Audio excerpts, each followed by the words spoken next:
మీ business ఏదైనా మీ ఊర్లో promotion చేయాలంటే అది సుమన్ టీవీతోనే సాధ్యం. ఇప్పుడే సంప్రదించండి. రాకేష్ గారు, ఒక బ్రదర్ గా మీరు చెప్పండి మీ ఎమోషన్ కానీ లేదా ఇప్పుడున్న పరిస్థితి కానీ. సార్ చెప్పినట్టంటే నేను సృజన్ క్యారెక్టరైజేషన్ కాదు కానీ ఇప్పుడు ఈ అమ్మాయిది ఎక్కువ ఇన్ఫ్లుయెన్సర్ పేరు ఎక్కువ వచ్చింది, కానీ ఆయనకి ఇంకొకరిద్దరితో కూడా అట్లా ఉంది అనేది కూడా ఒక బయట ప్రచారం. అది నేను చేయొద్దు. ఫస్ట్ మా చెల్లి గురించి చెప్తా. She is very strong and she is very independent. మానసికంగా తను చాలా ప్రాక్టికల్. తను it's not like emotional fool అవ్వడము లేకపోతే తొందరగా డిప్రెస్ అయిపోవడము. It's not like that. తను చాలా స్ట్రాంగ్, చాలా practical and and she is not only doctor. పెళ్ళైనాక she completed hospital management recently. She did the degree hospital management. She did administration కోసం and that to she is an artist. తను చాలా paints చేస్తుంది, craft work చేస్తుంది చాలా. So ఈ hospital management కూడా తను చేయమంటేనే చేసింది. And he use to provoke మా సిస్టర్ ని, లైక్ నువ్వు పేరుకే డాక్టర్ చేసినావు, నువ్వు ఏం చేయలేవు. He use to say few things. అందుకని she want to prove. That's why she did that hospital management. And recent hospital management చేసింది. అండ్ రీసెంట్ గా జాబ్ హాస్పిటల్ కి వెళ్ళడానికి జాబ్ స్టార్ట్ చేయడానికి కారణం కూడా అదే. తను ప్రూవ్ చేసుకోవాలి. అండ్ ఎప్పటికీ ఈ సుజన్ అనే ఈయన నేను పెద్ద డాక్టర్ని, నువ్వు పేరుకే doctor, you can't do anything అని ఊకే ప్రొవోక్ చేయడం వల్ల she wanted to prove. But పిల్లలు ఇది 7 months బేబీ అయి ఉన్నాక కూడా లెస్ దాన్ అన్ ఇయర్ తను జాబ్ చేయడానికి వెళ్ళింది అని అంటే దానికి రీజన్ ఏంటి? అండ్ ఇట్స్ నాట్ వాళ్ళకి ఏదో ఫైనాన్షియల్ అసిస్టెంట్ కావాలి అని కాదు. You can check his profile, Srujan profile చూడండి, ఇన్కమ్ చూడండి. He's a very good surgeon. దాంట్లో డబ్బులకు ఏం ప్రాబ్లం లేదు, ఇంకా వేరే ఏం ఫోర్సెస్ లేవు. But still she went to doing job అని అంటే ఎందుకు వెళ్ళింది? బేబీ ఉన్నాక 1 month 1 year బేబీ ఆబ్వియస్లీ వెళ్ళింది అన్నప్పుడు కామన్ సెన్స్ ఉన్నాడు ఎవడైనా సరే, చిన్న పాప ఉంది నువ్వు ఎందుకు వెళ్తావు, వద్దు ఉండు తర్వాత చేసుకోవచ్చు అని. He use to stop right. అంత మంచోడైతే ఎందుకు ఆపలేదు? ఓకే. అండ్ పెళ్ళైన కొత్తలో ఐ మీన్ మా ఇద్దరికి చాలా మంచి ర్యాప్ అండి. She use to share what ever. మా సిస్టర్ తను ఇంట్లో ఎవరికి చెప్పుకోలేని కూడా నాకు చెప్పుకున్నాడు. సో ఇదే కాదు, ఇయర్ స్టార్ట్ అంటే పెళ్ళైన కొత్తలో యశోదాలో చేసినప్పుడు they used to stay in New Bowenpally. అప్పుడు కూడా ఒకసారి నాకు చెప్పింది. అప్పుడు కూడా సంథింగ్ ఎవరో నర్స్ ఉంది తనతో ఇట్లా ఊకే చాట్ చేస్తుండు, మాకు గొడవలు అయినాయి అండ్ బాగా ఇష్యూ అయింది. అండ్ ఆ నర్సును కూడా తీసుకొచ్చి సంథింగ్ తన ఇంటి దగ్గరలోనే ఎక్కడో రెంట్ ఉంచాడు అది ఇది అని చెప్పి బయట పబ్లిసిటీ అయితే ఇక్కడ లోకల్ ఆంగ్లో ఇండియన్ నర్స్ తో అది ఇప్పుడు I'm talking about 7 years back పెళ్ళైన కొత్తలో బిఫోర్ ద ఫస్ట్ బేబీ ఆ టైంలో చెప్పినప్పుడు మరి వచ్చి మాట్లాడాలన్నా ఏంటి అది అంటే లేదన్నా అప్పుడు గొడవ అయింది, చాలా పెద్ద గొడవ అయింది, ఇద్దరు గొడవ పెట్టుకున్నాం. But he's okay now. Sort అయిపోయింది, క్లియర్ అయిపోయింది. మళ్ళీ నాకు ఏ చిన్న డౌట్ ఉన్నా చెప్తున్నా, మీరు వచ్చి మాట్లాడండి. అది అయిపోయింది. దానికి తగ్గట్టే దాని తర్వాత 7 years తర్వాత కూడా ఇట్లాంటిది ఒక్కటి కూడా మాకు చెప్పలేదు ఎప్పుడు. సో సెకండ్ అది ఒక ఇన్సిడెంట్ అండి. అది తన తర్వాత అట్లాంటిది ఏం జరగలేదు. మళ్ళీ ఓకే హ్యాపీ ఉన్నాడు. అండ్ ఎవ్రీవన్ బయటకు వచ్చినప్పుడు అందరితో చాలా అతి మంచితనం చూపించాలి. అతి మంచితనము, అతి respect. And we were so much happy. ఇంత పెద్ద సర్జన్, ఇంత పెద్ద doctor, he don't have that in his head and he's very good. Okay we are happy, అంత బాగానే ఉంది. ఒక లైక్ 1.5 year బ్యాక్ అగైన్ మా సిస్టర్ అంటే మా ఇంట్లో కూడా ఎవరికి తెలియదు ఇది, తను she shared with me like she's planning for second baby. So తనకు ఎలా ఉందంటే ఇప్పుడు నేను మా సిస్టర్ ఎలా సపోర్ట్ ఎలా ఉందో ఇప్పుడు తనకు ఫస్ట్ పాపకు కూడా అలా ఒకరు ఉండాలి సపోర్ట్. మేము ఉన్నా లేకున్నా ఎవరో బ్రదర్ ఆర్ సిస్టర్ అనేది ఉండాలి అని she was in to that. But ఈ సుజన్కి he don't want the second baby. Reason ఏంటి అంటే రీజన్ లేదు. ఎందుకు అని అంటే చెప్పడు. చెప్పడు. Only reason like I can't afford the second baby అని అంటాడు. అది if you look at his financial profile that's not reason. Sense లేదు అది. లో మిడిల్ క్లాస్ బట్ అట్లా ఏం లేదు కదా.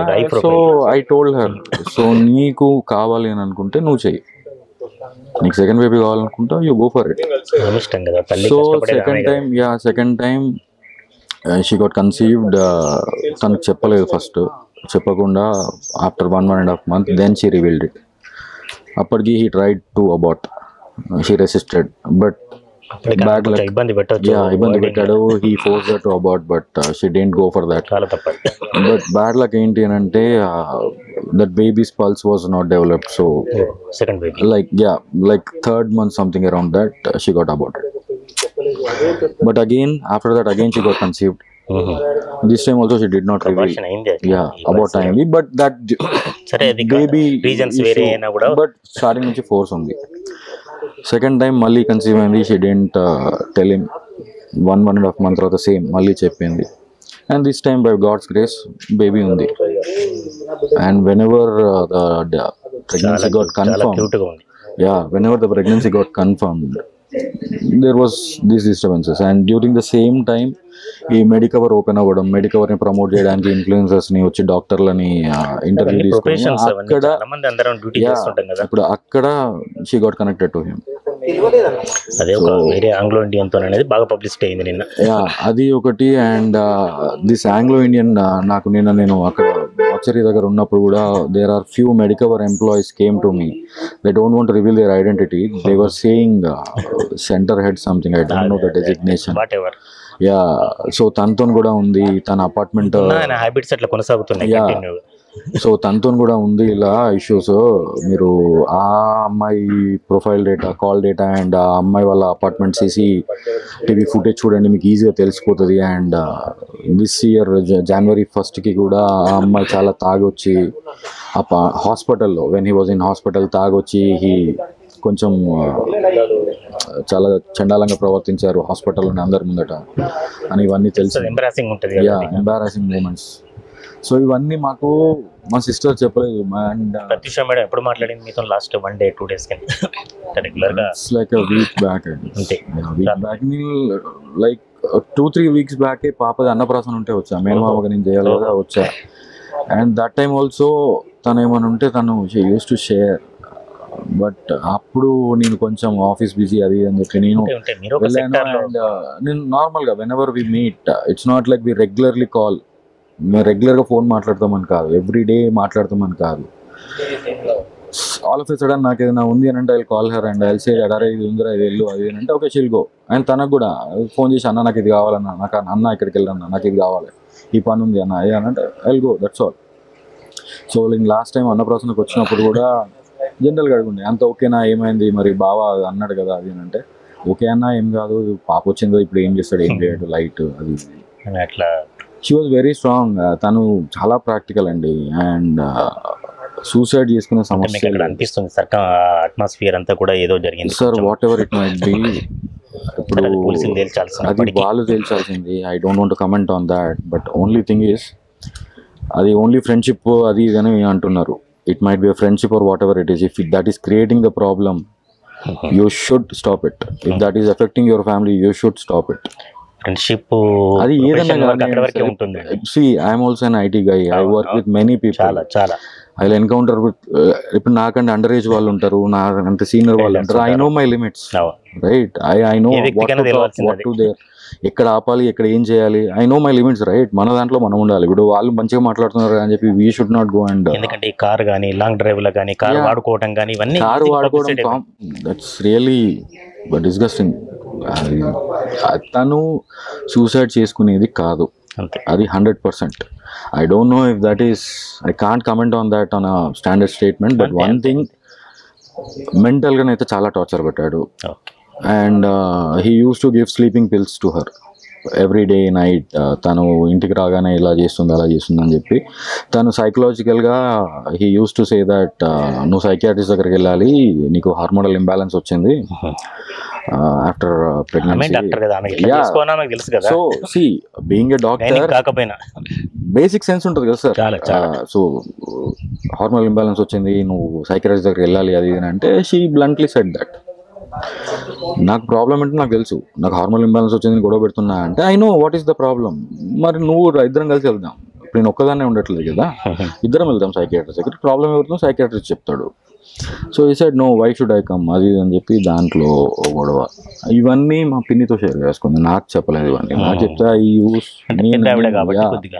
తనతో షేర్ చేసుకున్నాడు. ఇప్పుడు నేను నాకు చెప్పేదంటే నేను డైరెక్ట్ పిలిచి మాట్లాడి నేను డీల్ చేసే పద్ధతిగా నేను డీల్ చేసేవాడిని. హార్మోనల్ ఇంబ్యాలెన్స్ అని అదని సైకియాట్రిస్ట్ దగ్గర పోతే స్టిల్ తను డాక్టర్ కాబట్టి ఇక్కడ ప్రాక్టికల్గా ఎందుకు అంటున్నా అంటే వేరే వాళ్ళు ఎవరన్నా అయితే గొడవ పెడతారు. So being a doctor, being practical, okay తను కూడా అనుకుంది ఓకే మైట్ బి నేను నిజంగానే ప్రాబ్లం క్రియేట్ చేస్తున్నానేమో అనుకొని she also went to doctor. చూపించుకున్నాక psychiatrist also told the same thing, మీ హస్బెండ్ కూడా తీసుకురా అమ్మ, నువ్వు ఒక్కరిని తీస్తే అది ఉండదు అంటే తనని వెళ్ళమంటే తనని వెళ్ళాడు.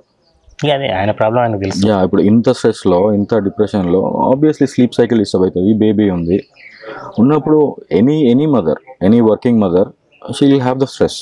7 months అంటే చాలా, మీరు అన్నట్టు 100%. So he'll give the sleeping tablets to sleep in the night, and the complaint in the next morning is like she's not waking up, she's not doing the daily course in the world.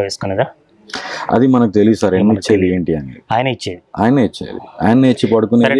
Mid night he use to go out and next డేనో మామూలు daily footage check చేసుకుంటారు కదా sir, night ఏమన్నా ఉందా daily security purpose చూసుకుంటారు. తను weekly ఎప్పుడెప్పుడైనా చూసుకున్నప్పుడు night వచ్చింది 11కి, మళ్ళీ 1 o'clock బయటకు వెళ్ళాడు ఏంటి అది అని చెప్పి ఒక 3-4 days తర్వాత కనుక్కుంటే ఇంట్లో అది రెగ్యులర్ ప్రొసీజర్ అయిపోయింది. ఇంట్లో అడుగుతానేమో సర్జరీ అని వెళ్ళింది. ఈయన అడిగితే నేను కూడా సర్జరీ కదా, మిడ్ నైట్ సర్జరీ ఏంటి నీకు, తెల్లవారుజామున చేస్తారు అంత ఎమర్జెన్సీ ఏమో. సరే 1 time 2 times అయిపోయింది. 3rd time she got suspicious అయ్యి she called medical CEO. She checked with her. ఈజీగా తెలిసిపోతుంది అసలు ఉందా సర్జరీస్ ఉన్నాయా ఈ డేట్లో అని. లేవు. అయినా వెళ్ళాడు. ఎక్కడికి వెళ్ళాడంటే రీజన్ లేదు, చెప్పాడు. ఇట్లాంటివన్నీ ఇప్పుడు ఇవన్నీ వచ్చినాక I can't say that he did something, but he provoked her. Mentally చాలా సైకలాజికల్ గా హీ ఈజ్ ద రీజన్. తను ప్రత్యక్షంగా చేసిండా లేదా అనేది అది పక్కకు పెట్టినా, but he is the reason. Problem ఉంది, ప్రాబ్లం కి రీజన్ ఇతనే. ఇది అవేర్నెస్ ఉండాలి సార్ అందరికి. ఎవరి లిమిట్స్ ఏంటి, ఇప్పుడు ఎంత డాక్టర్ అయినా మీరు చెప్పినట్టుగా ఇప్పుడు communication important. I don't say that తను కమ్యూనికేషన్ చేయొద్దు, వేరే వాళ్ళని ఇంటరాక్ట్ అవ్వద్దు అని అనట్లేదు, but we should know our limits.